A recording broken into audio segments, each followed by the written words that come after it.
La elección dejaba, por supuesto, mucha tela para cortar.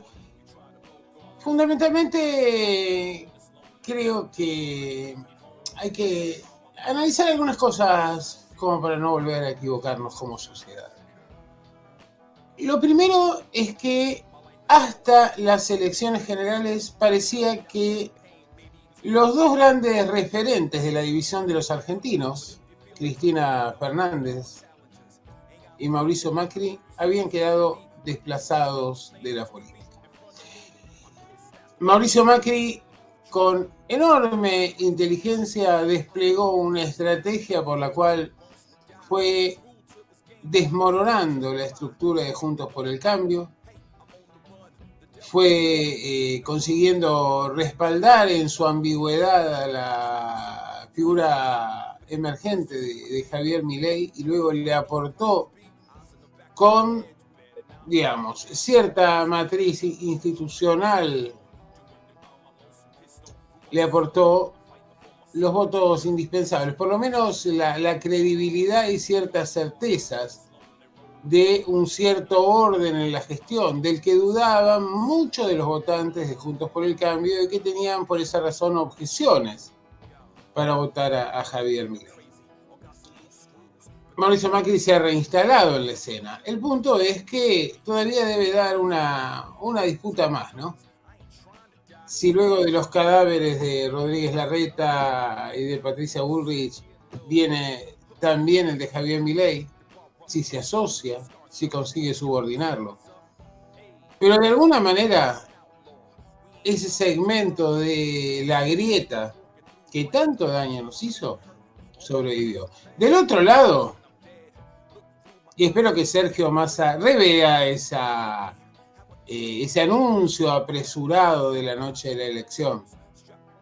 Porque si fuera cierto que se retira de la vida política, dejaría un escenario complejo. Porque, evidentemente, ¿cuál puede ser la figura alternativa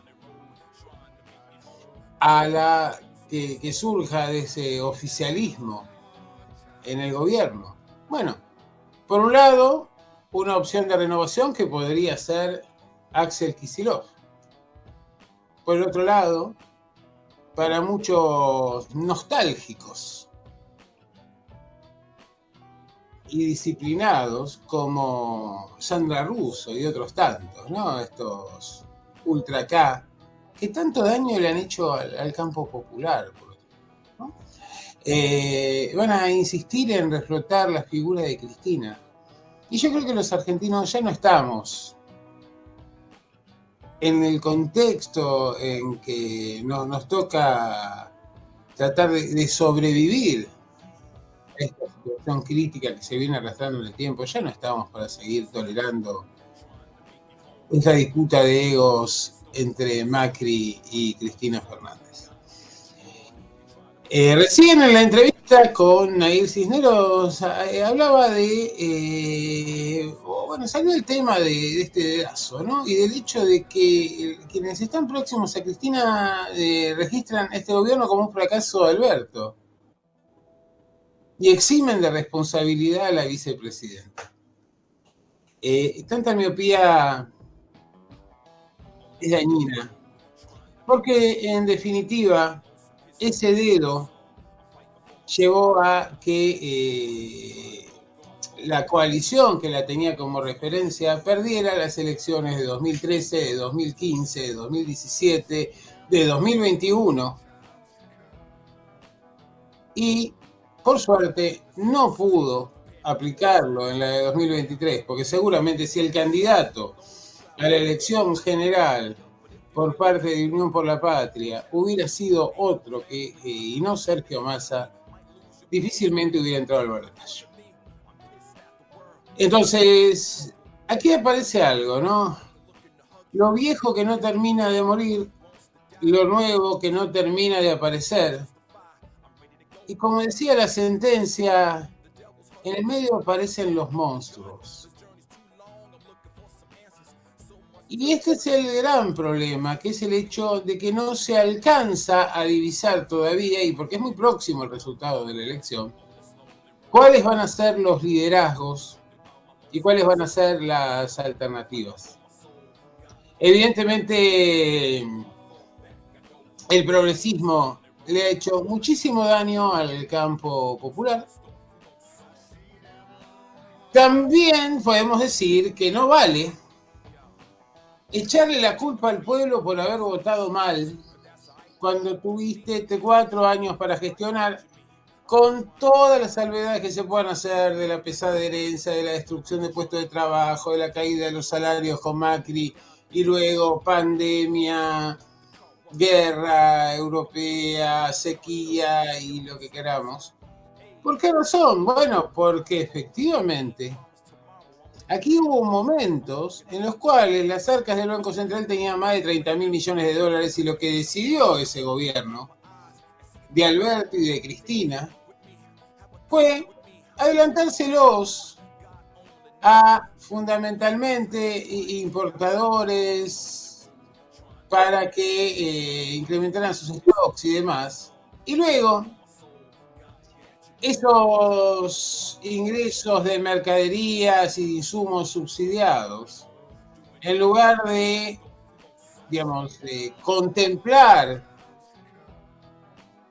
políticas de precios más benéficas hacia la sociedad, se descargaron con toda su furia, destrozando los bolsillos de la enorme mayoría de los argentinos.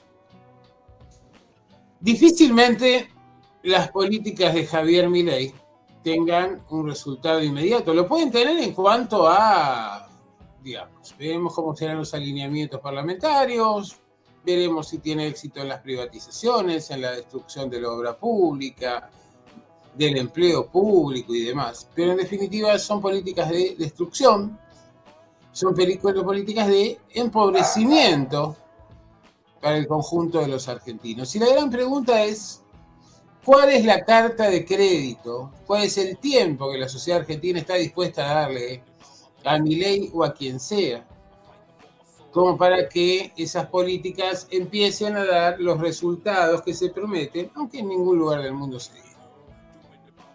Y aquí creo que se plantea el gran problema de fondo para todos nosotros. El gran problema es la falta de conducción política. Entonces, lo que vemos son colectivos disociados